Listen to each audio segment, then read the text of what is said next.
आज हम नया टॉपिक स्टार्ट करेंगे। Three dimensional geometry. तो इसमें देखिए बड़ा अच्छा टॉपिक है। एक क्वेश्चन तो उसका आना ही होता है, जेई मेंस की बात करें। और इसका क्वेश्चन क्या होता है कि थोड़ा सा प्रैक्टिकल टाइप से होता है, मतलब थोड़ा सा हम एक तरीके से इमेज बना के माइंड में, ठीक है, तो एक पिक्चर बन जाती है। एक पिक्चर बन जाए तो कॉन्सेप्ट समझ में आ जाता है इसका। तो कैसे क्या क्या मेन पॉइंट्स हैं जो उसमें ध्यान रखने हैं जब क्वेश्चन करेंगे, तो पहले हम इसके थ्योरेटिकल पॉइंट्स देख लेते हैं, फिर इससे रिलेटेड क्वेश्चन करेंगे। तो जैसे थ्री में मैंने ऐसे लिखा है, equation of Y Z plane. Y Z plane की इक्वेशन ये है ना, ऐसे कुछ है। ये एक्स एक्सिस दिखा दी मैंने, ये वाई एक्सिस, ये Z axis, origin, positive x axis, positive Y axis, positive Z, ऐसे दिखाया। तो ये जो वाई जेड प्लेन है, ये वाला, इसकी इक्वेशन होती है x equal to 0। Z X plane, ये वाला जेड एक्स प्लेन, जेड और एक्स से, जेड एक्सिस और एक्स एक्सिस से मिलकर बनेगा, इसकी इक्वेशन होती है Y equal to 0।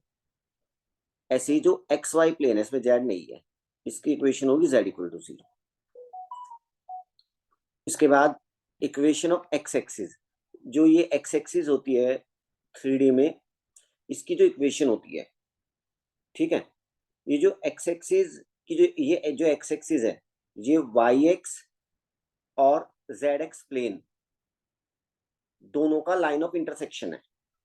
X Y plane की इक्वेशन है Z equal to 0, X Z plane की इक्वेशन है वाई इक्वल टू 0। अगर दो प्लेन की इक्वेशन इकट्ठी दे दें, दो प्लेन की इक्वेशन इकट्ठी दे दें, इकट्ठी देने का मतलब है वो सारे पॉइंट जो दोनों प्लेन को सेटिस्फाई करते हो, तो वो दो प्लेन साइमल्टेनियसली टुगेदर एक लाइन को रिप्रेजेंट करते हैं। तो यहाँ पर एक्स एक्सिस की इक्वेशन कैसी लिखी जाएगी, Y equal to 0 and Z equal to 0, यही तो लिखी है। दो प्लेन इकट्ठे दिए हैं, ठीक है, ये लाइन की अनसिमेट्रिकल फॉर्म होती है, ठीक है। ऐसे ही वाई एक्सिस की इक्वेशन होती है Z equal to 0 and X equal to 0। Y axis ये रहा, तो ये वाले प्लेन की इक्वेशन क्या है, x Y plane z equal to 0, y Z plane x equal to 0। तो x equal to 0 and Z equal to 0 दोनों एक साथ क्या रिप्रेजेंट करेंगे, इक्वेशन ऑफ वाई एक्सिस। ऐसे जेड एक्सिस की इक्वेशन होती है x equal to 0 and y equal to 0। ये याद रहे तो ठीक है, नहीं तो आगे ये दिख जाता है निकालने का तरीका, प्लेन की इक्वेशन कैसे निकालते हैं, लाइंस की इक्वेशन कैसे निकालते हैं, वहां से तो फिर पता चल ही जाएगा। स्टैंडर्ड है तो याद भी रख सकते हो आप इसको। नेक्स्ट इसमें होता है डिस्टेंस फॉर्मूला।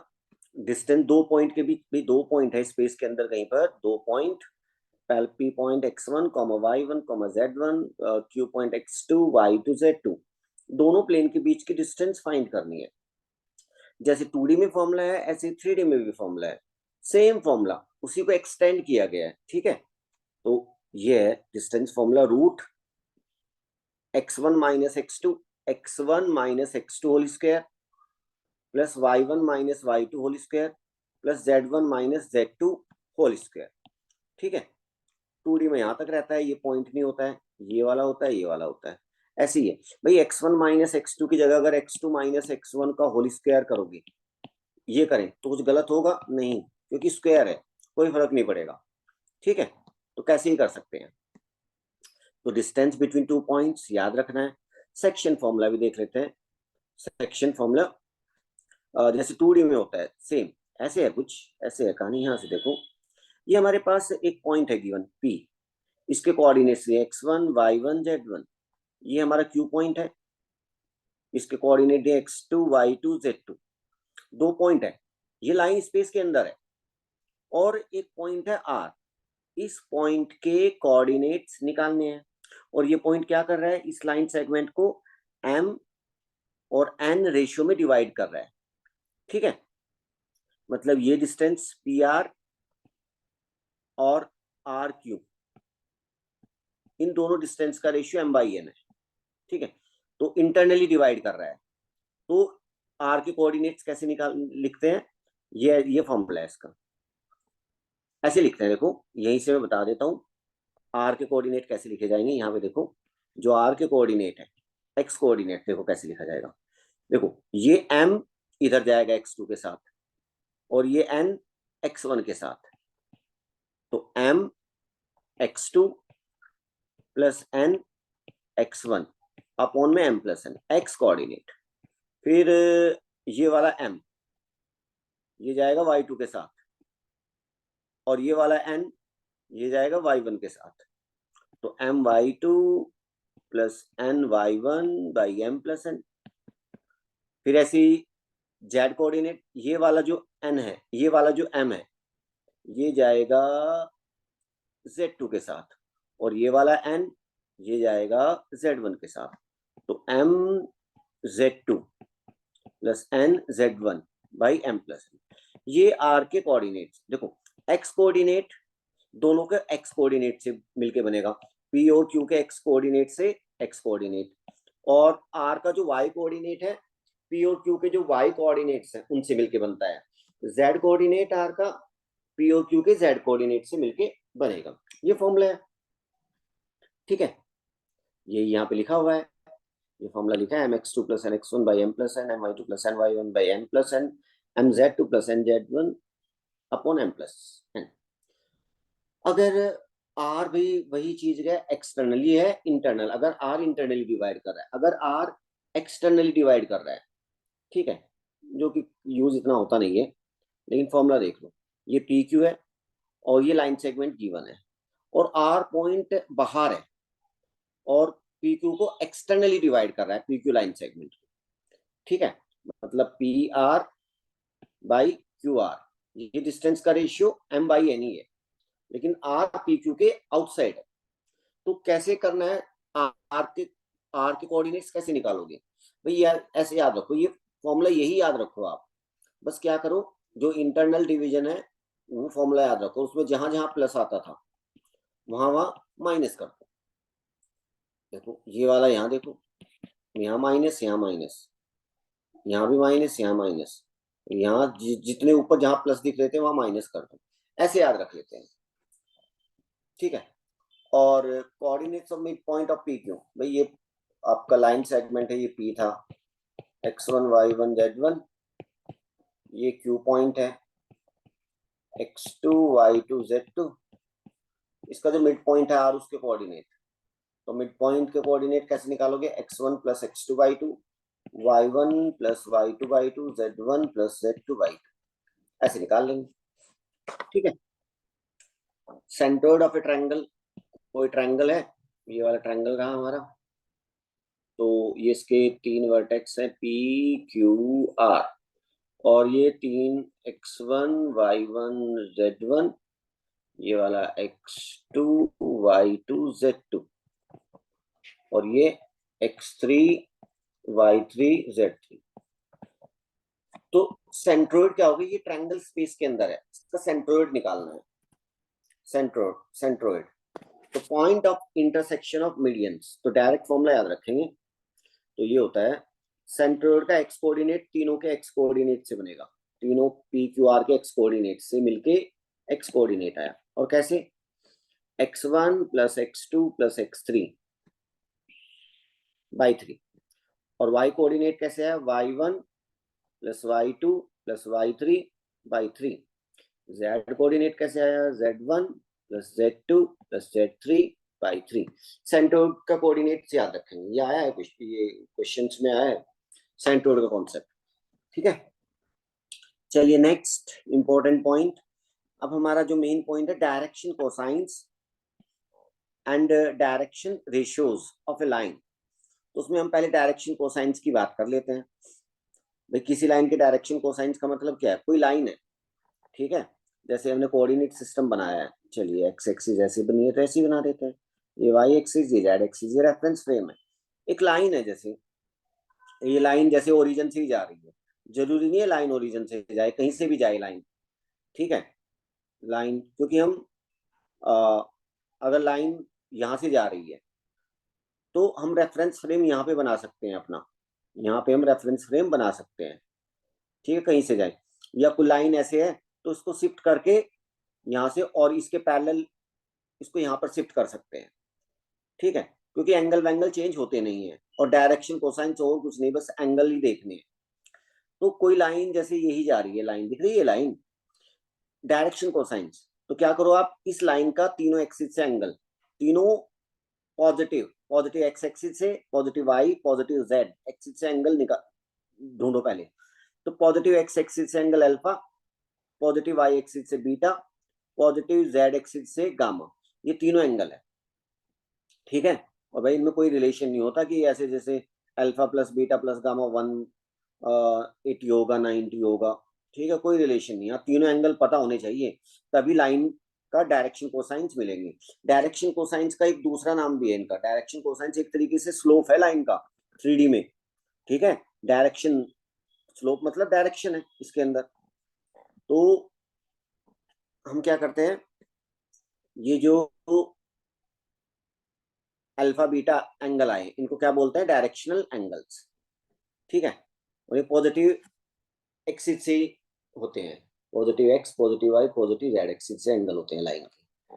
और इनके कोसाइन लगा, कॉस लगा दो, cos alpha, cos beta, cos gamma, इन तीन नंबर को बोला जाता है direction cosines. This is of line, line की दिस इज है।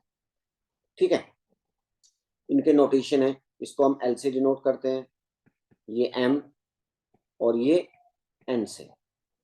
और इन तीनों में एक रिलेशन होता है, l square plus m square plus n square equal to 1। ये रिलेशन याद रखेंगे। ठीक है, अब direction cosines of x axis, x axis के डायरेक्शन कोसाइंस। भाई एक्स एक्सिस के डायरेक्शन कोसाइंस का मतलब, एक्स एक्सिस का तीनों एक्सिस से एंगल देखो पहले।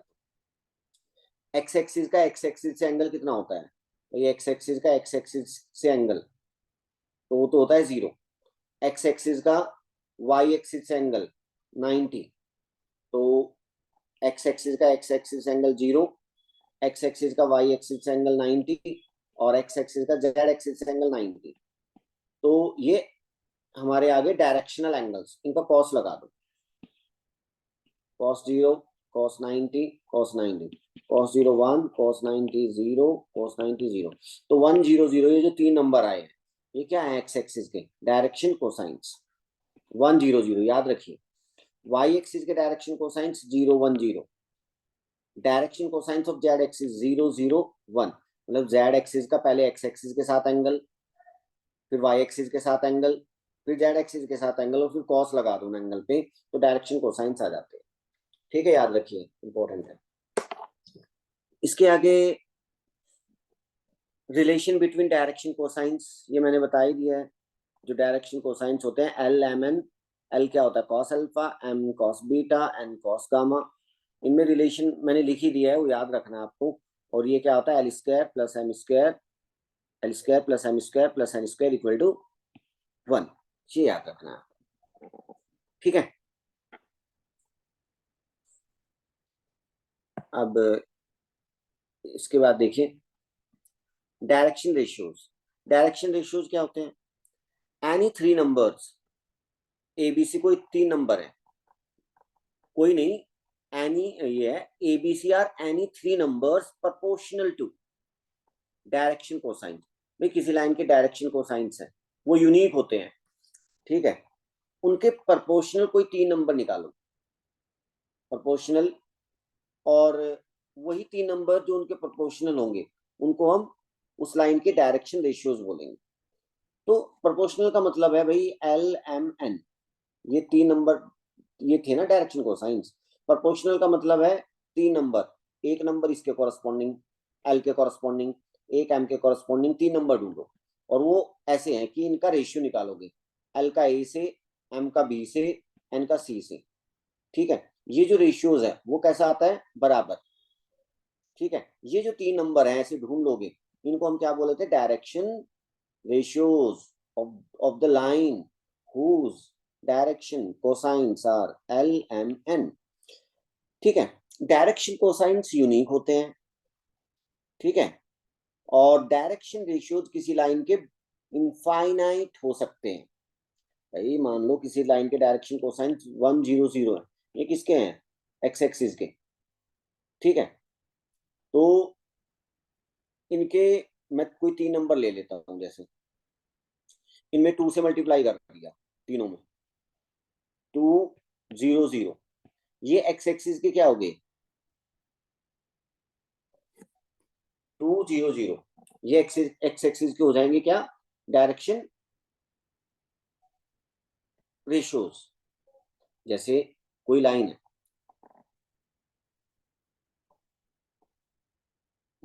चलते हैं ये आगे करते हैं इसको। ये वाला निकालने का तरीका है, अगर ये रिलेशन, अगर आपको किसी लाइन के डायरेक्शन रेशियोज दिए हैं, आपको डायरेक्शन कोसाइंस निकालना है, तो आप क्या करोगे, ए कैसे करते हो, ए को डिवाइड कर दोगे डायरेक्शन कोसाइन बनाने के लिए, root of A square plus B square plus C square, b को भी तीनों नंबर के स्क्वायर के सम के रूट से डिवाइड कर दो, ठीक है। तो ए आ गया, ये आ गया था, A B C direction ratios थे, डायरेक्शन कोसाइंस निकालने हमने, तो एल ये आ जाएगा A upon root of A square plus B square plus C square, और एम आ जाएगा B upon root of A square plus B square plus C square, और एन आ जाएगा root of A square C upon root of A square plus B square plus C square, ठीक है। ये आ गए प्लस माइनस के साथ, ठीक है, या तो आप सारे प्लस लोगे या माइनस। लाइन के कोई भी लाइन है ना, उसके दो डायरेक्शन कोसाइंस वैसे तो यूनिक होते हैं, लेकिन लाइन की हमने कोई डायरेक्शन नहीं दी है, तो उसके दो डायरेक्शन, दो सेट ऑफ डायरेक्शन कोसाइंस हो सकते हैं। अगर आपने ये डायरेक्शन दी, मान लो ये डायरेक्शन दी, तो उसके डायरेक्शन कोसाइंस LMN है। अगर आप डायरेक्शन बदलोगे तो उसके डायरेक्शन कोसाइंस हो जाएंगे -L -M -N। अगर डायरेक्टेड लाइन है, डायरेक्टेड डायरेक्शन दी हुई है, तो भाई उसके डायरेक्शन कोसाइंस यूनिक होंगे। अगर लाइन की डायरेक्शन नहीं दी है, तो आप अगर डायरेक्शन दोगे तो उसके दो सेट ऑफ डायरेक्शन कोसाइंस आएंगे, ठीक है। ऐसे LMN है तो -L -M -N हो जाएंगे दूसरा सेट। अगर कोई लाइन जैसे दी है, तो हम उसको डायरेक्टेड मान के एक सेट ऑफ डायरेक्शन कोसाइंस ही लिखते हैं वैसे तो। इसके आगे देखिए, direction cosines of a line joining 2 points. भाई ये लाइन है, 2 पॉइंट को मिलाने से लाइन बनी, ठीक है। ये वेक्टर भी बन जाएगा, लाइन सेगमेंट है। इस वेक्टर के बोलो या लाइन PQ के डायरेक्शन रेशियोज निकालने हैं, तो PQ वेक्टर भी बना सकते हो। तो डायरेक्शन रेशियोज कैसे निकलेंगे, x2 -x1, 3 नंबर, एक तो ये आएगा, दूसरा नंबर आएगा हमारा, 3 नंबर होते हैं ना, y2 -y1, और तीसरा नंबर आ जाएगा z2 -z1, ठीक है। ये जिसके डायरेक्शन रेशियोज निकालने का तरीका है, याद रखिए।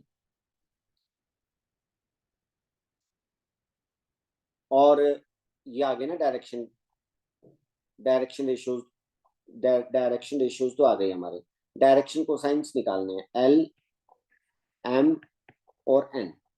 तो क्या करो, जो उसके 3 नंबर आए थे, x2 -x1, y2 -y1, z2 -z1, direction cosine बनाने हैं, तो तीनों नंबर को तीनों के स्क्वायर के सम के रूट से डिवाइड कर दो, तो क्या आ जाएंगे उस लाइन के, क्या आ जाएंगे, डायरेक्शन कोसाइंस, या x2 -x1 अपॉन ये जो PQ है, ये डिस्टेंस है P और Q के बीच की डिस्टेंस, उससे डिवाइड कर दो, M y2 -y1 by PQ n z2 -z1 by PQ। PQ वही है जो तीनों DRs है ना, उनके स्क्वायर का सम का रूट।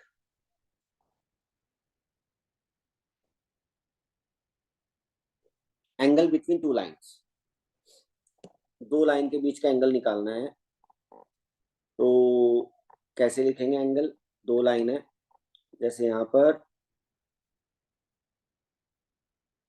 ये लाइन है, कोई भी लाइन जा रही है ऐसे, इसके direction cosines L1 M1 N1 है। दूसरी लाइन ये लाइन है, इसके direction cosines L2 M2 N2 है। ठीक है, ये दो लाइन के डायरेक्शन कोसाइंस दिए हैं, तो दोनों के बीच में एंगल निकालना है। हमने पढ़ा है दो वेक्टर के बीच का एंगल, हम निकाल रहे हैं दो लाइनों के बीच का एंगल। ठीक है, तो डायरेक्शन कोसाइंस देना दो लाइनों के या डायरेक्शन रेशियोज देना दो लाइनों के, मतलब दो लाइनों का स्लोप दिया हुआ है और दोनों के बीच का एंगल निकालना है। ठीक है, तो ये फॉर्मूला है, जैसे ये दो लाइनों के बीच का एंगल क्या, कैसे भाई, इन दो लाइनों के बीच का एंगल से मतलब है इस लाइन, ये जो लाइन है जिसके direction cosines L1 M1 N1 है, इसके अलोंग कोई एक वेक्टर ले लो, वेक्टर बना लो जिसके डायरेक्शन कोसाइंस यही है। मैं इसके कॉरस्पॉन्डिंग एक vector L1I plus M1J plus N1K एक वेक्टर ये बनाया मैं। ठीक है, ए वेक्टर।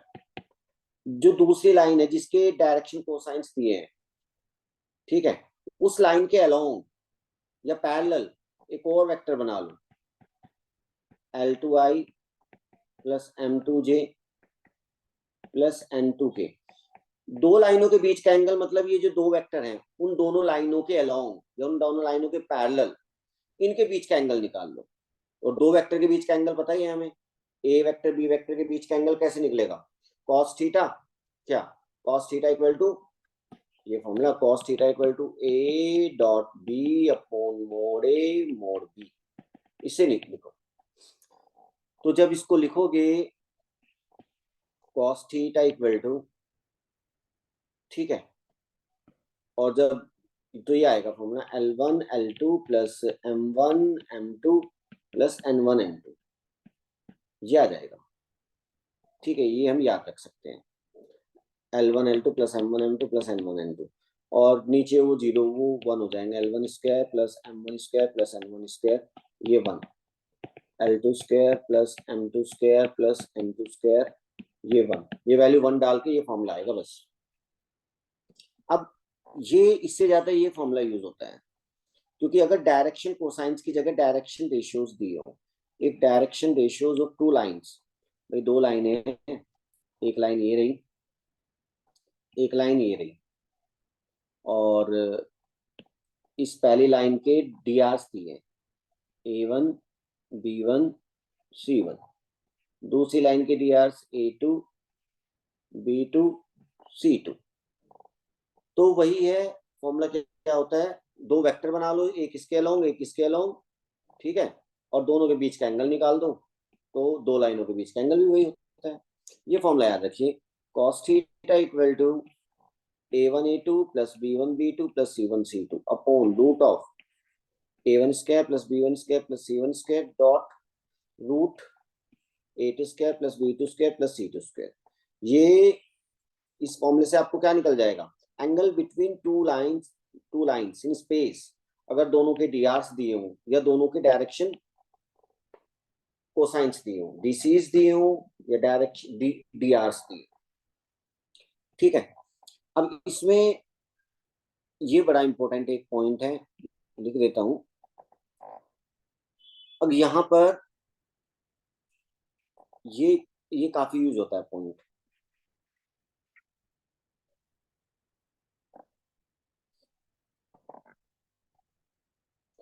अगर दो लाइनें L1 परपेंडिकुलर टू L2, अगर दो लाइन परपेंडिकुलर है, देन परपेंडिकुलर का मतलब दो लाइन परपेंडिकुलर, ये ध्यान रखना है, बड़ा इंपॉर्टेंट पॉइंट है। दोनों लाइन इसके डीआर्स पता है, A1 B1 C1, इसके पता है A2 B2 C2। दो लाइन परपेंडिकुलर है तो दोनों के डीआर्स में क्या रिलेशन, ये बहुत बार यूज होता है।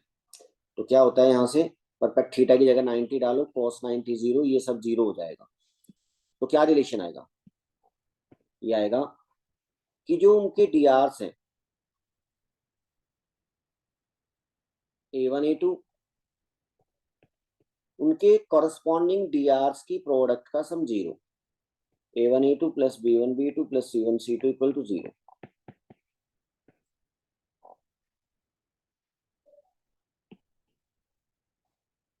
A1 A2 plus B1 B2 plus C1 C2, ये 0।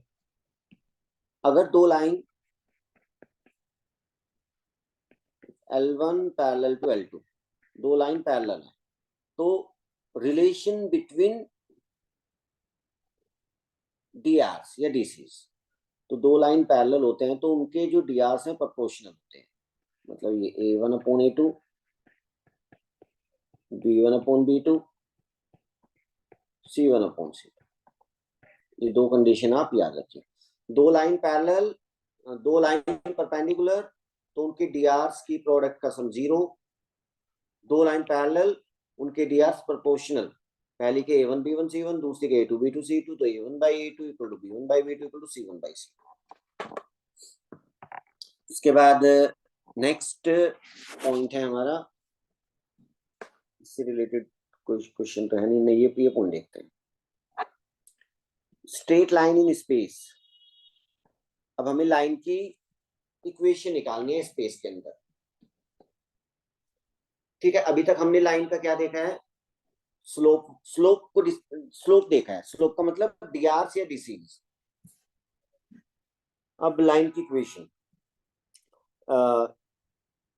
जनरल फॉर्म क्या होती है, straight line in 3 dimensional geometry is defined as the intersection of two planes, therefore the general equation of straight line is given by this।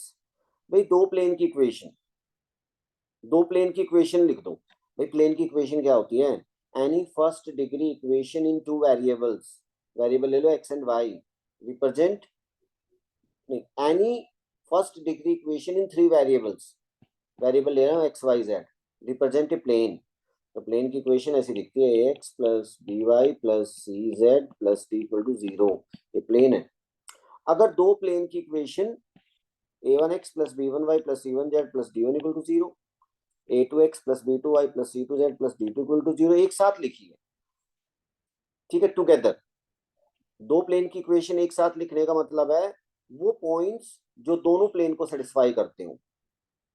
तो वो points अगर आप देखोगे, दो प्लेन है, एक प्लेन ये, एक प्लेन ये, वो पॉइंट जो दोनों प्लेन को सेटिस्फाई कर रहे हैं कहां पर है, यहाँ पर, ये रही, ठीक है। तो ये एक लाइन है। तो कभी कभी लाइन को ऐसे भी लिखा जाता है, ये अनसिमेट्रिकल फॉर्म होती है। अनसिमेट्रिकल फॉर्म क्या होती है, अनसिमेट्रिकल फॉर्म।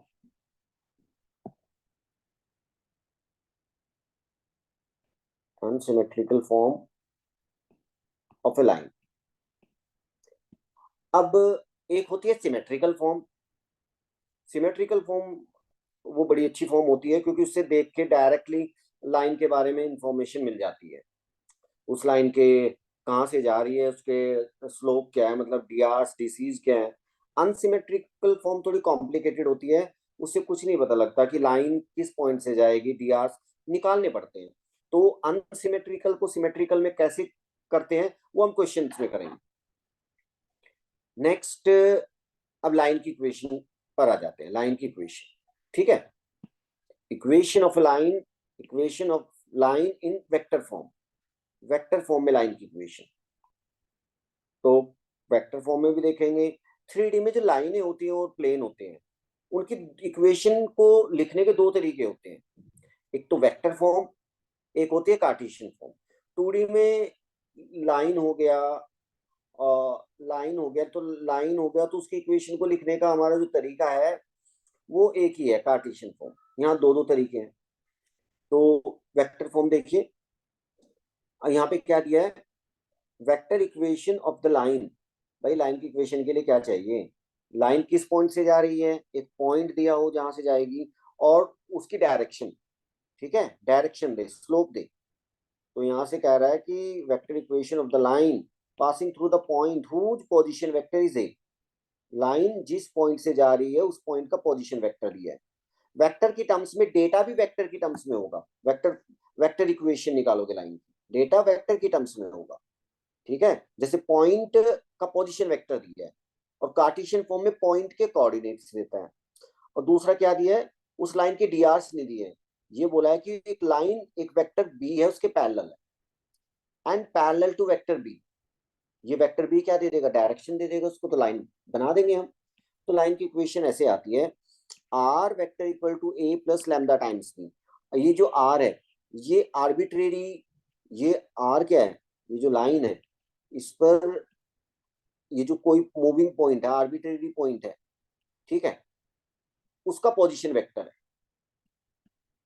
ठीक है, ये मूविंग पॉइंट है लाइन पर, ठीक है, वेरिएबल पॉइंट, उसका पोजीशन वेक्टर है आर।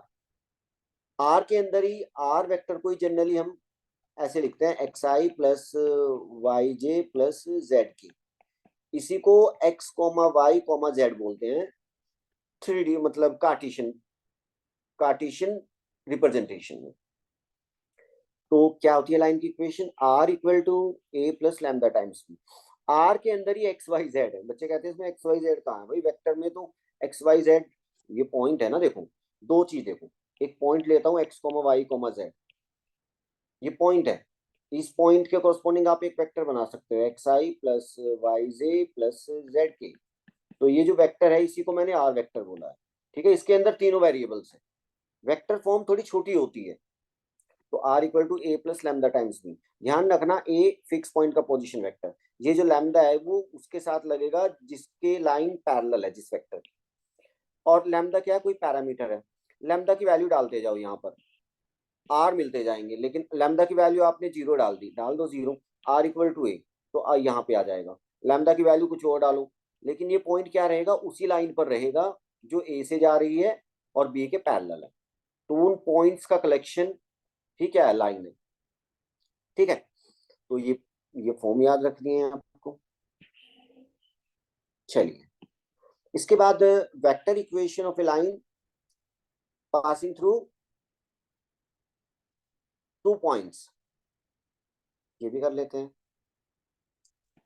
अगर एक पॉइंट ए है दूसरा पॉइंट बी है, इनसे जाने वाली लाइन की इक्वेशन ये कैसे लिखे, R equal to A plus lambda times B minus A, where lambda is a parameter. B minus A की जगह ए माइनस बी कर दो तो कोई गलत नहीं होगा इसमें। चलिए, अब बात आती है वेक्टर फॉर्म में, वेक्टर फॉर्म में हमने लाइन की इक्वेशन देख ली, इक्वेशन जो एक पॉइंट से जा रही है और किसी वेक्टर के पैरेलल है, इक्वेशन लाइन की जो दो पॉइंट से जा रही है जिनके पोजीशन वेक्टर्स गिवन है, ठीक है, दोनों। अब कार्टेशियन फॉर्म में देखते हैं थोड़ा सा वही चीजें, equation of the line in Cartesian form. Cartesian form में भी देख, इसकी कार्टेशियन फॉर्म, ये डेटा, इस डेटा को ऐसे लिखेंगे, equation of the straight line passing through the point, यहाँ पॉइंट देगा, ऊपर क्या दिया था, पॉइंट का पोजीशन वेक्टर। ठीक है, डेटा वही है, बस उसका रिप्रेजेंटेशन अलग वे में है। ठीक है, आगे लाइन इस पॉइंट से जा रही है, एंड हैविंग डायरेक्शन कोसाइंस या डायरेक्शन रेशियो, डायरेक्शन कोसाइंस की जगह डायरेक्शन रेशियोज भी दे सकता है, तो एक ही बात है। और वहां पे क्या दिया था, लाइन बी वेक्टर के पैरेलल है, तो इससे डायरेक्शन मिल गई, या उसने यहाँ पे उसका स्लोप दे दिया है, l m n a b, l m n देगा ए बी से।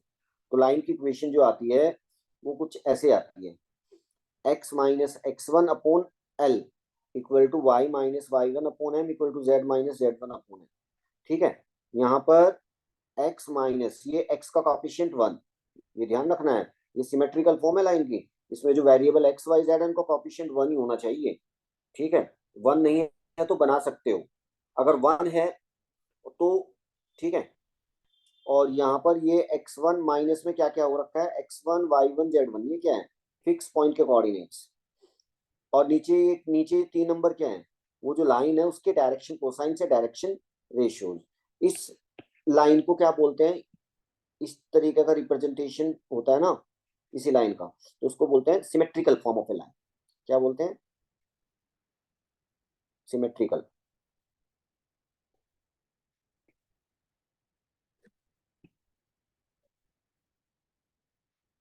Symmetrical form of a line.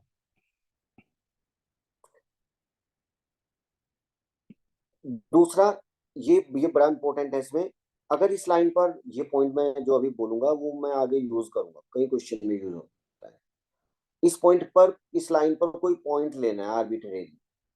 ठीक है, तो उस पॉइंट को आप बोलोगे कि ये ले लो X comma Y comma Z, हाँ ठीक है, लेकिन इसी पॉइंट को लिखना है आपको। कैसे कैसे लिख सकते हैं, तो हम क्या करेंगे, इसको आप कुछ ले लो, लेट कर लो आर या लैम्डा। जैसे अगर मैं इसको आर लेट कर लेता हूँ, तो this equal to this equal to this, इतनी, बस ये तो होती लाइन की इक्वेशन। हमें लेना है any arbitrary point on this line, तो इसको आर के इक्वल कर लो। यहां से इसको इसके बराबर करो, एक्स की वैल्यू निकालो। एक्स की वैल्यू आ जाएगी L R plus x one plus L R, ये एक्स है। और इसको इसके बराबर करो, यहाँ से वाई आ जाएगा, y one plus m r, ये वाई आया। फिर इसको इसके बराबर करो, जेड आ जाएगा, z one plus n r. ये क्या है, any point x comma y comma z on this line is given by, कोई पॉइंट है ना एक्स वाई जेड, उसको ऐसे ले सकते हैं, ऐसे लिखा जा सकता है। वेयर आर, जहां पर आर का भी एक मीनिंग है, ठीक है। अगर आर का क्या मीनिंग होता है, r is the distance between, ये जो आर होता है ये एक तरीके से डिस्टेंस है between points x one Y one Z one and x comma y comma z. ये जो हमने पॉइंट लिया है एक्स, एनी आर्बिट्रेरी पॉइंट, ये फिक्स पॉइंट, ये जो आर होता है इन दोनों पॉइंट के बीच की डिस्टेंस है, ठीक है। नेक्स्ट, अगर मैंने कोई लाइन लिखी है, सिमेट्रिकल फॉर्म की बात क्या, चलो ये लाइन करते हैं भाई।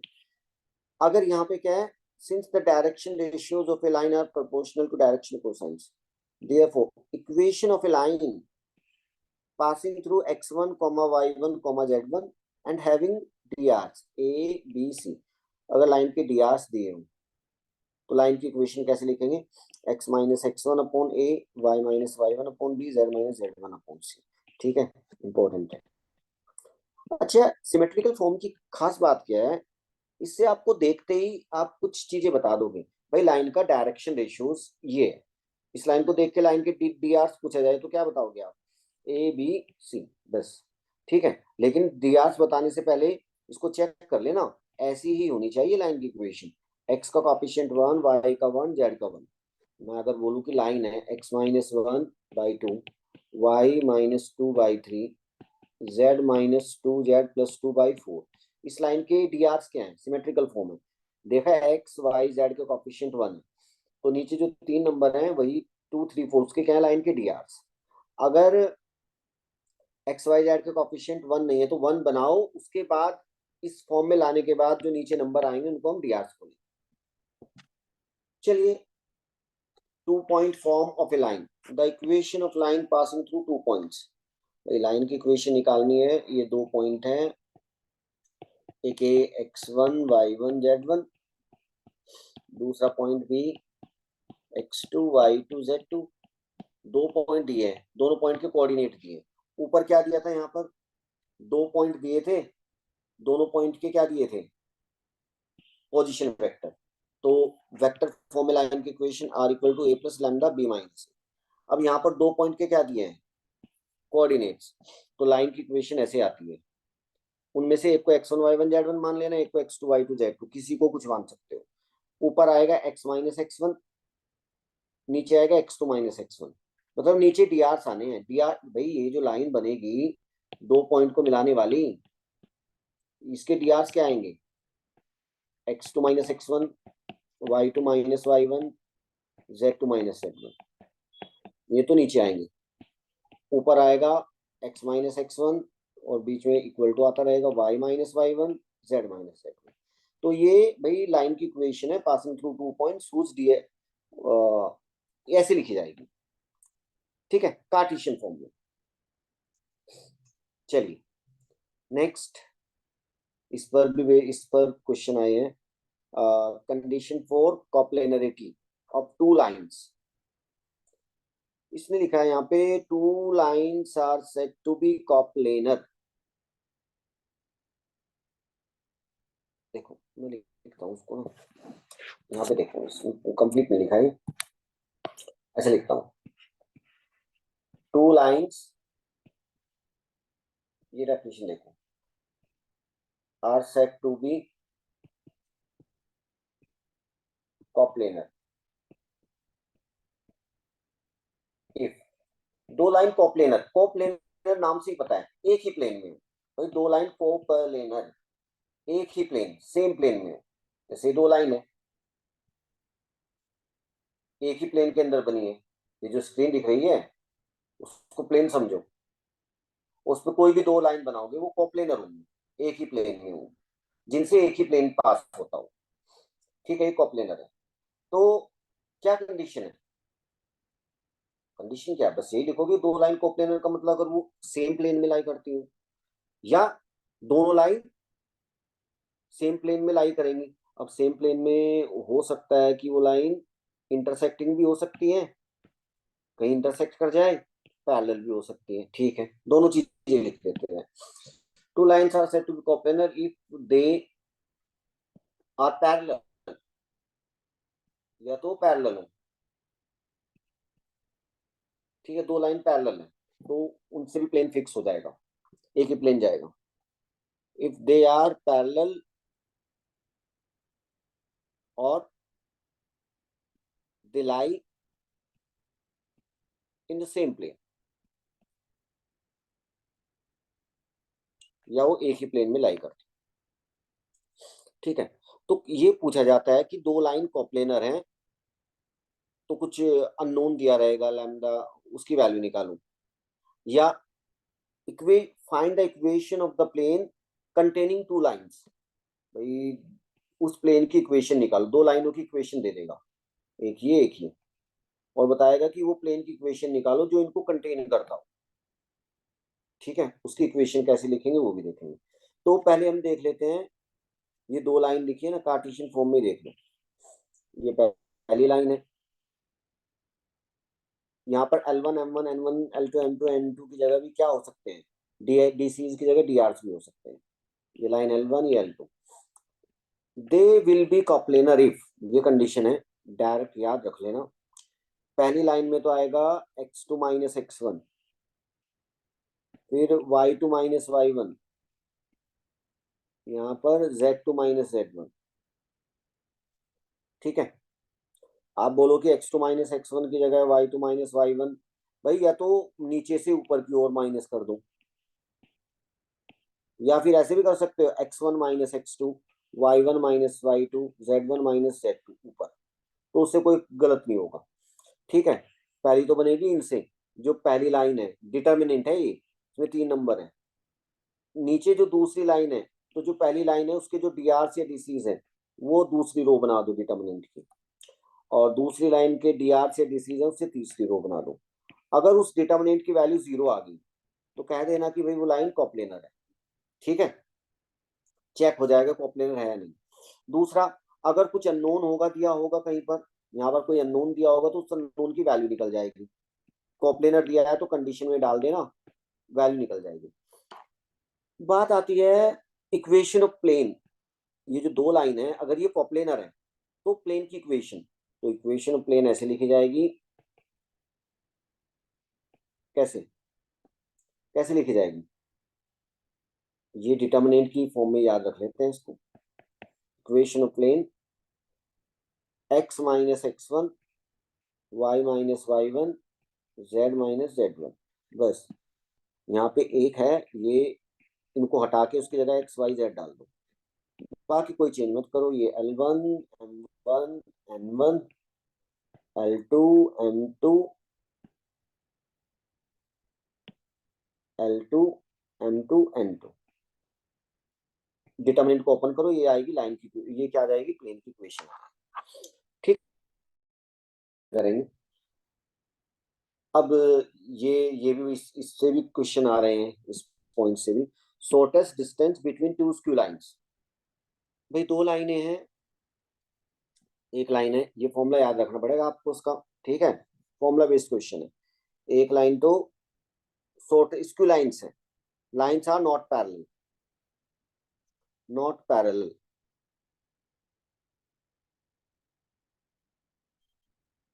Shortest distance between two skew lines, तो स्क्यू लाइंस हमें पता ही है कैसी होती है, ना इंटरसेक्ट करती और ना क्या, ना इंटरसेक्ट करती और ना पैरेलल होती, एक प्लेन में नहीं होती वो।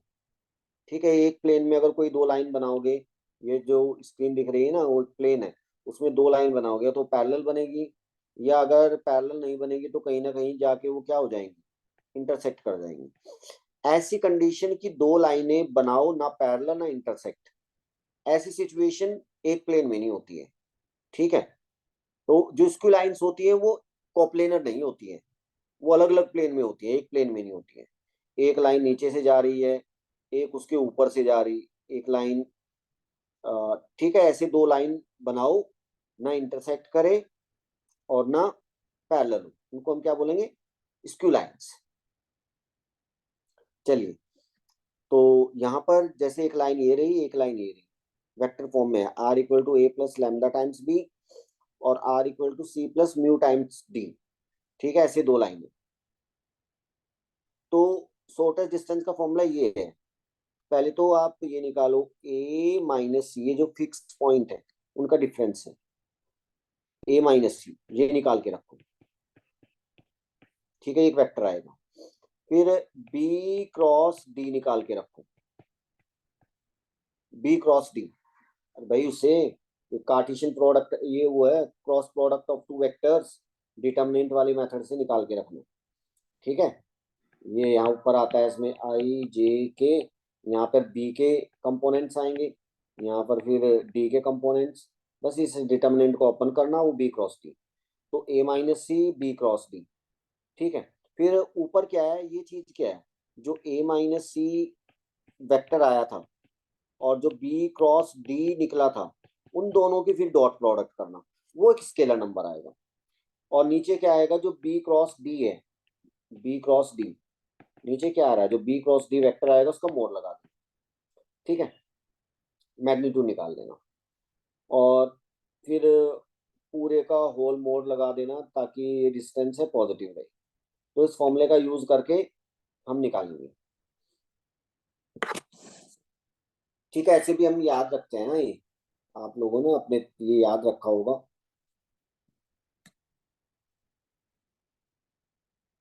ठीक है, याद रखना है, ये चीज ध्यान रखनी है, यहाँ डॉट आएगा, ए माइनस सी और बी और डी का क्रॉस प्रोडक्ट, दोनों अलग अलग निकालो, फिर डॉट प्रोडक्ट, नीचे बी क्रॉस डी का मैग्नीट्यूड होल मॉड। ठीक है, ये फॉर्मूला याद रखना। इसको मैं वैसे तो ऐसे याद रखता हूँ, क्योंकि हम लोग तो ऐसे ही ये एक तरीके से रट जाती है फॉर्म। ये आर है, R equal to A one plus lambda times B one, दूसरी लाइन है R equal to A two plus mu times B two. Shortest distance क्या आएगी, क्या आती है, A two minus A one dot B one cross B two, B one cross B two upon mod of B one cross B two. ठीक है, whole mod, ये formula है। ठीक है, चलिए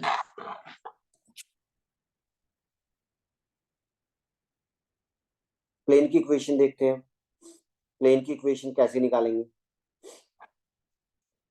तो प्लेन, प्लेन होता क्या है, a plane is a surface such that if any 2 points are taken on it, the line segment joining them lies completely on the surface। जो प्लेन है वो एक सरफेस ही है, प्लेन एक सरफेस है, तो प्लेन नाम से ही पता है प्लेन सरफेस है।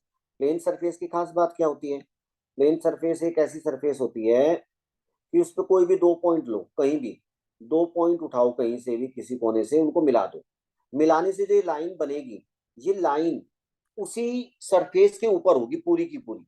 ऐसे नहीं कि लाइन का कुछ पार्ट सरफेस पर है कुछ बाहर है, अगर ऐसे हुआ तो फिर वो जो सरफेस है वो प्लेन नहीं कहलाएगी।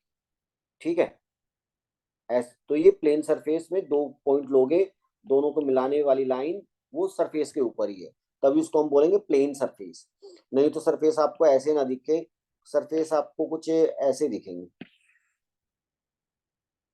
ये भी सरफेस है, ये भी सरफेस है। ठीक है, ये लेकिन ये प्लेन वाली सरफेस नहीं है। जैसे कागज है, कॉपी का पेज है ना, बिल्कुल प्लेन, अगर उसको थोड़ा सा मोड़ोगे तो फिर वो प्लेन सरफेस की तरह नहीं दिखेगा आपको। बात आती है यहाँ पर प्लेन की इक्वेशन वगैरह निकलवाएगा, प्लेन की इक्वेशन क्या है, प्लेन, दो प्लेन की इक्वेशन हो गई, फिर कैसे कैसे निकाल सकते हैं। प्लेन की इक्वेशन के लिए क्या चाहिए, क्या क्या इंफॉर्मेशन दे और कैसे प्लेन की इक्वेशन निकालें। पहली चीज प्लेन की इक्वेशन वो देखेंगे। उसके बाद दो प्लेन है उनके बीच का angle, angle between two planes. फिर लाइन और प्लेन का combination, angle between line and plane. ठीक है, दो प्लेन पैरेलल हैं तो क्या कंडीशन है, कैसे पता लगेगा दो प्लेन पैरेलल है। दो प्लेन परपेंडिकुलर, तो उसको कैसे यूज में लाएंगे, परपेंडिकुलर का क्या मतलब होता है, इन कंडीशन दी रहेंगी, इनको यूज में कैसे लाएंगे। ठीक है, वो चीजें हम यहाँ पे देखेंगे। तो equation of plane in different forms. तो पहली जो ये है general form of a plane. Plane general form में ऐसे उसका लुक होता है, A X plus B Y plus C Z plus D equal to zero, ऐसा लुक होगा। उसमें एक्स वाई जेड और कांस्टेंट ऐसे होते हैं, जहां पर A B C D belongs to R, ये रियल नंबर है। और A B c are not all zero, ये जो ए बी सी है ये सारे जीरो नहीं होने चाहिए। सारे जीरो हो गए तो वेरिएबल्स खत्म हो जाएंगे। ठीक है, सारे जीरो नहीं, दो जीरो हो सकते हैं, तीनों नहीं। एक जीरो हो चलेगा, दो जीरो हो जाए चल जाएगा। ठीक है, तीनों जीरो नहीं होंगे। Every first degree equation in x Y z represent a plane. ठीक है, वही है first degree equation in three variables x y and z. ठीक है, इंपॉर्टेंट है ये प्लेन की इक्वेशन। इंपॉर्टेंट पॉइंट पहले बता देता हूँ। इस प्लेन में जो ए एक्स का कॉफिशिएंट, बी वाई का कॉफिशिएंट, सी, ये हमेशा क्या कहलाते हैं, ए बी सी।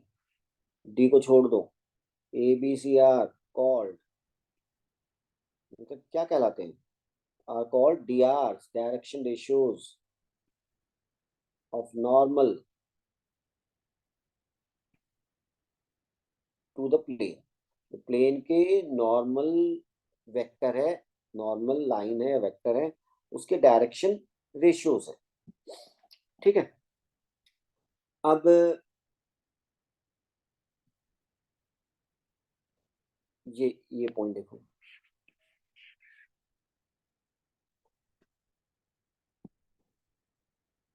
अब यहाँ प्लेन की इक्वेशन निकालेंगे हम, देखो प्लेन वेक्टर फॉर्म में और कार्टेशियन फॉर्म में, ये बड़ा इंपॉर्टेंट पॉइंट है।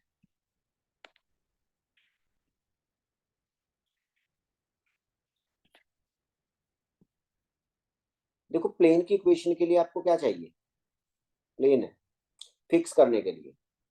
अगर प्लेन एक पॉइंट दे दे कि इस पॉइंट से जा रहा है, पॉइंट और प्लेन का नॉर्मल वेक्टर दे दे, क्या दे दे, नॉर्मल, तो ये पहली कंडीशन है।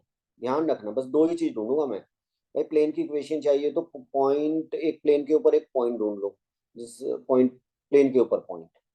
दूसरा प्लेन का कोई एक नॉर्मल ढूंढ लो, एक normal vector, normal to the plane. बस प्लेन की इक्वेशन निकल जाएगी। ध्यान रखना यही दो चीज इंपॉर्टेंट है इसमें। दूसरा, ये तो मैं वेक्टर फॉर्म में देख करूंगा इसको। अभी इसमें देखो, the equation of plane passing through a point, plane एक पॉइंट से जा रहा है, कार्टेशियन फॉर्म है ये प्लेन की।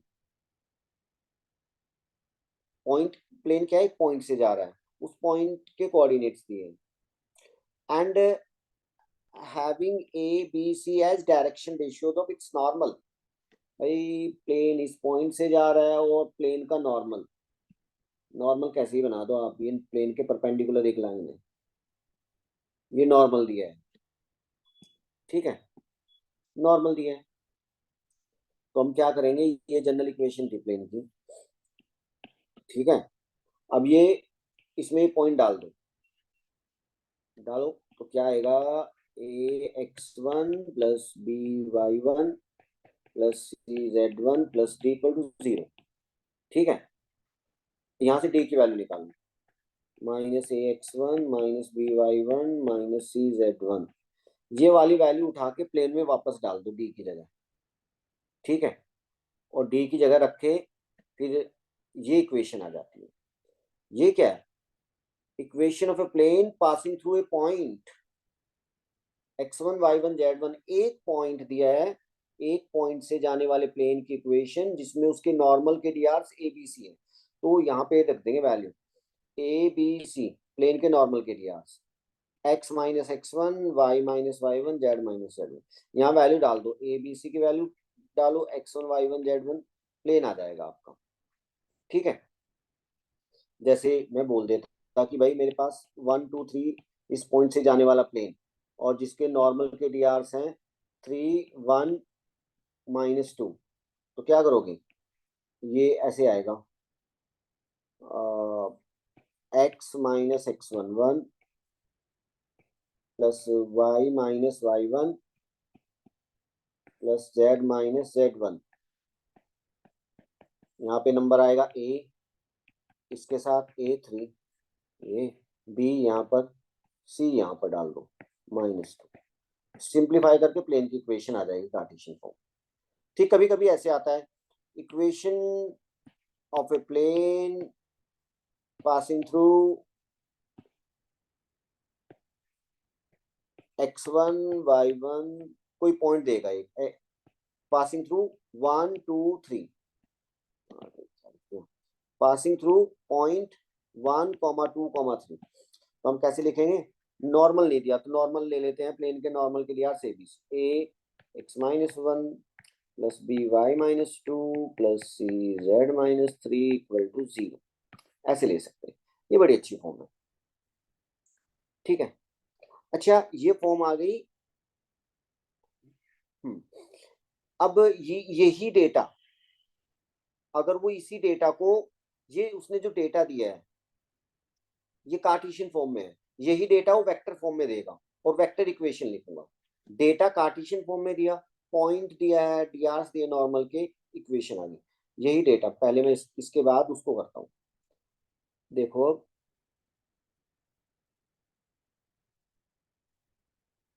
इसमें नहीं दिया, देखो अब मैं एक को वेक्टर फॉर्म, इसी से देखो, वेक्टर फॉर्म किसकी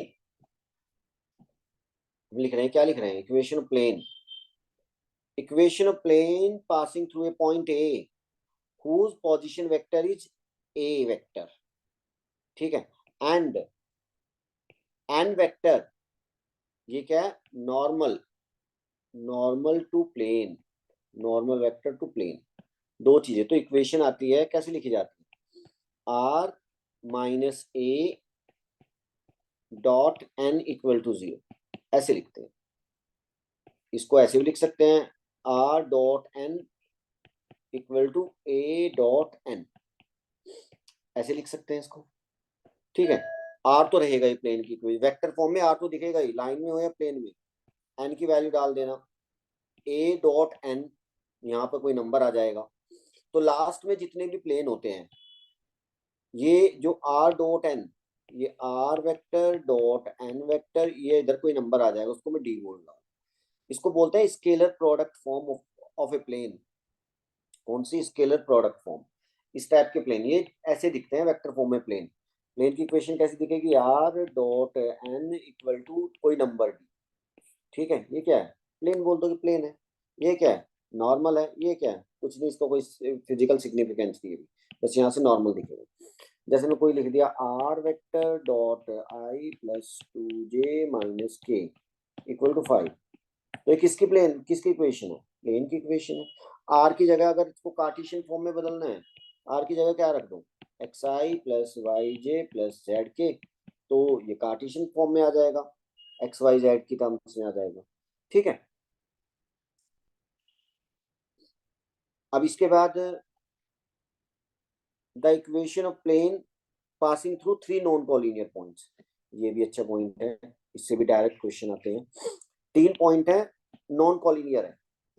ठीक है, तो भाई 3 पॉइंट नॉन कॉलिनियर है, तो उनसे एक प्लेन पास होगा, उसकी इक्वेशन ये याद रखो बस। Equation of a plane passing through 3 non collinear points, तो x minus x1 y minus y1 z minus z1, x2 minus x1 y2 minus y1 z2 minus z1, x3 minus x1 y3 minus y1 z3 minus z1। ठीक है, ये determinant equal to 0, determinant को open करोगे plane की equation आ जाएगी। एक होती है intercept form of a plane, कोई प्लेन है, ये एक प्लेन है जिसका भाई ए क्या है, एक्स इंटरसेप्ट, ये एक नंबर है, नेगेटिव भी हो सकता है पॉजिटिव भी हो सकता है। बी है वाई इंटरसेप्ट, और सी क्या है, जेड इंटरसेप्ट। ठीक है, तो मतलब जो प्लेन है एक्स एक्सिस को ए डिस्टेंस पर, ओरिजिन से ए डिस्टेंस पर, एक्स ए पॉजिटिव भी हो सकता है, नेगेटिव भी पॉजिटिव, या नेगेटिव सी पॉजिटिव या नेगेटिव, तो ये एक्स इंटरसेप्ट है, ये ए डिस्टेंस है। अरे एक्स एक्सिस कहाँ पर है, ये नहीं, तो ये एक्स एक्सिस, तो ये ए डिस्टेंस है, ये पॉइंट जहां पर प्लेन एक्स एक्सिस को कट करेगा A comma zero comma zero, और वाई एक्सिस को वो बी डिस्टेंस पे कट करेगा, तो coordinate zero comma B comma zero, और जेड एक्सिस को, जेड एक्सिस पर इंटरसेप्ट सी, तो ये पॉइंट जीरो जीरो सी। तो इन तीन पॉइंट से जाने वाले प्लेन की इक्वेशन ये ऐसे आती है, X by A plus Y by B plus Z by C equal to one. ये जो नीचे बीच में प्लस, नीचे ए बी सी, ये क्या है, एक्स के नीचे जो नंबर है वो एक्स इंटरसेप्ट, वाई के नीचे वाई इंटरसेप्ट, जेड के नीचे जेड इंटरसेप्ट, कैसे भी हो सकते हैं, बीच में प्लस रखना है, इक्वल टू वन राइट में। तो यहाँ पे क्या, where A B C intercept of the plane on X Y Z X respectively. ठीक है, चलिए नेक्स्ट। अरे normal form of a plane, यहाँ पे कर देता हूँ उसको मैं। अच्छा, प्लेन की इक्वेशन ऐसे आई थी ना हमारी, वेक्टर फॉर्म में, R minus R dot N equal to A dot N, ये प्लेन की इक्वेशन है। किस प्लेन की, बताओ, उस प्लेन की जो एक फिक्स पॉइंट से जा रहा है, जिसका पोजीशन वेक्टर ए है, और जिसका नॉर्मल क्या है, एन वेक्टर है, उसकी इक्वेशन। तो ये इसको हमने क्या बोला था, ये कुछ ऐसे लिखते हैं, R dot N equal to D type, D कोई नंबर है लास्ट में। तो ये प्लेन, हर प्लेन ऐसा दिखेगा, कुछ लुक ऐसे होगा। नीचे अब एक नॉर्मल फॉर्म है प्लेन की, normal form of a plane, देख लो नॉर्मल फॉर्म क्या होती है प्लेन की।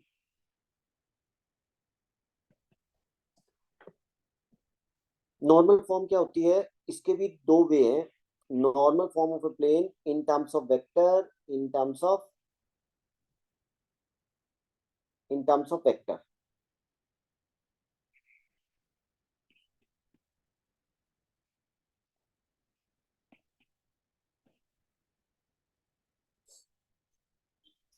इन टर्म्स ऑफ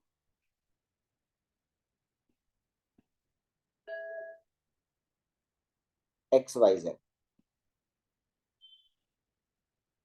ठीक है, तो क्या देता है नॉर्मल फॉर्म में, प्लेन कितना, बस इतनी इंफॉर्मेशन है, एक प्लेन है, बना देता हूँ प्लेन। ठीक है, और कुछ नहीं, बस इतना ही दिया है, एक प्लेन है जिसकी ओरिजिन, कहीं पर ओरिजिन है, ओरिजिन से प्लेन की परपेंडिकुलर डिस्टेंस वो पी है, परपेंडिकुलर डिस्टेंस कितनी है, पी है, और एन कैप, एन कैप ये यूनिट नॉर्मल वेक्टर है। क्या है, नॉर्मल वेक्टर तो है ही, लेकिन यूनिट लेंथ का है, इसको बोलते हैं unit normal to the plane. दो चीजें हैं, प्लेन का यूनिट नॉर्मल वेक्टर दिया है, और प्लेन की ओरिजिन से परपेंडिकुलर डिस्टेंस दी है। तो मैं डायरेक्ट लिख रहा हूँ, इक्वेशन ऑफ प्लेन आती है आर, वेक्टर फॉर्म में आर डॉट एन कैप, बस आपको एन कैप डालना है, आर तो आएगा ही, इसकी जगह तो आर ही रहेगा, इक्वल टू राइट में डी, ये जो पी की जगह आप डी कर लो, ये जो पी लिखा है ना, पी, पी क्या बोला था, ओरिजिन से प्लेन की परपेंडिकुलर डिस्टेंस, इसकी जगह डी ले लो, ये डी रखते हैं यहाँ पर, ये इसको बोलते हैं नॉर्मल फॉर्म ऑफ प्लेन। अगर यहाँ पर नॉर्मल वेक्टर की जगह यूनिट नॉर्मल वेक्टर आ जाए, एन वेक्टर की जगह एन कैप आ जाए, तो उधर जो ये नंबर है, इसका फिजिकल सिग्निफिकेंस आ जाता है। ये नंबर क्या कहलाता है, राइट में जो नंबर है डी, उस प्लेन की ओरिजिन से परपेंडिकुलर डिस्टेंस, ये लेकिन कब, अगर यहाँ पर ये जो नॉर्मल है वो कैसा है, यूनिट नॉर्मल वेक्टर, अगर वो यूनिट वेक्टर नहीं है, यूनिट नॉर्मल वेक्टर नहीं है, तो ये डी का कोई फिजिकल सिग्निफिकेंस नहीं होगा। ठीक है, अगर मैं यहाँ पर इसकी जो, ठीक है, अगर इन एक्स वाई जेड की टर्म्स में, इसको एक्स वाई जेड की टर्म्स में कन्वर्ट कर देते हैं, कैसे दिखेगा? एक्स वाई जेड की टर्म्स में यहाँ पर आप क्या डालो, इसमें आर वेक्टर की जगह तो डाल दो, आर वेक्टर की जगह तो वही डाला जाता है एक्स आई प्लस वाई जे प्लस जेड, कार्टेशियन लुक देखने के लिए। एन कैप, एन कैप क्या है? Unit normal vector. तो यूनिट वेक्टर का मैग्नीट्यूड कितना होता है? 1। तो 1 का मतलब है जो आई जे के कॉफिशिएंट है वो ऐसे आएंगे, L I plus M J plus N K. Unit normal vector की खास बात क्या होती है? जो उसके आई जे के कॉफिशिएंट है, ये यहाँ पे जो डी आर्स होते हैं वो डीसीज बन चुके होते हैं और उनको एलएमएन बोल सकते हो। ठीक है, ये 3 नंबर हैं, उनके तीनों के स्क्वायर का सम 1 होता है, जो यूनिट नॉर्मल वेक्टर है। तो आर एन और ठीक है यहाँ पे रख दो, तो ये वैल्यूज यहाँ पे पुट करो, तो आपकी जो इक्वेशन आएगी वो कुछ ऐसे आएगी, L X plus M Y plus N Z equal to D. ये प्लेन की नॉर्मल इक्वेशन, मतलब प्लेन की नॉर्मल फॉर्म है। नॉर्मल फॉर्म में अगर आपको कहीं पर एक्स वाई और जेड के साथ में जो 3 नंबर है, अगर ये 3 नंबर को डीआरस बोलते हैं, प्लेन के नॉर्मल के डीआरस, अगर ये डीसीज बन जाए, इनको आप डीसीज बना दो, क्या बना दो? Direction cosines. तो ये जो नंबर है, ये जो लास्ट में नंबर बनता है, ये प्लेन की ओरिजिन से परपेंडिकुलर डिस्टेंस बन जाता है।